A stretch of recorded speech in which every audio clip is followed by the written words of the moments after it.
महाभारत का युद्ध समाप्त हो चुका था।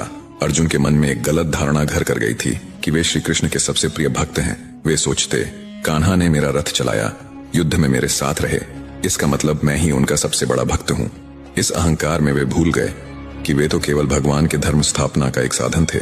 श्री कृष्ण ने अर्जुन का यह घमंड देख लिया और उसे तोड़ने की ठानी। एक दिन श्री कृष्ण ने अर्जुन को जंगल में चलने को कहा। वहां उन्होंने अर्जुन से साधु का वेश धारण करने को कहा और खुद भी साधु बन गए। जंगल में उन्होंने एक विशाल शेर पकड़ा और उसे लेकर एक समृद्ध राज्य में पहुंचे, जहां राजा मोरध्वज का शासन था। मोरध्वज अपनी भक्ति और दानशीलता के लिए दूर दूर तक प्रसिद्ध थे। उनके दरवाजे पर कोई भूखा या खाली हाथ नहीं लौटता था। साधु वेश में श्री कृष्ण और अर्जुन शेर के साथ उनके महल के द्वार पर पहुंचे। यह खबर सुनते ही मोरध्वज नंगे पांव दौड़े आए। उन्होंने साधुओं को प्रणाम किया और बोले, आप मेरे महल में पधारें, मेरा आतिथ्य स्वीकार करें। श्री कृष्ण ने गंभीर स्वर में कहा, राजन, हम भोजन तभी करेंगे जब तुम हमारी शर्त पूरी करोगे। मोरध्वज ने उत्साह से कहा, महाराज, जो भी शर्त हो मैं उसे पूरा करूंगा। श्री कृष्ण बोले, यह शेर नरभक्षी है, तुम अपने इकलौते बेटे को अपने हाथों से मारकर इसे खिलाओ, तभी हम तुम्हारा भोजन ग्रहण करेंगे।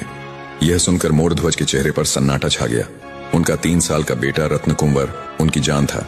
फिर भी आतिथ्य धर्म को सर्वोच्च मानते हुए उन्होंने अपनी रानी सुधर्मा से सलाह लेने का फैसला किया।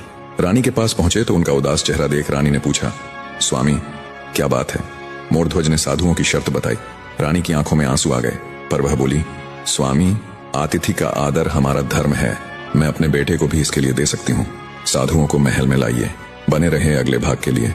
जय श्री कृष्ण।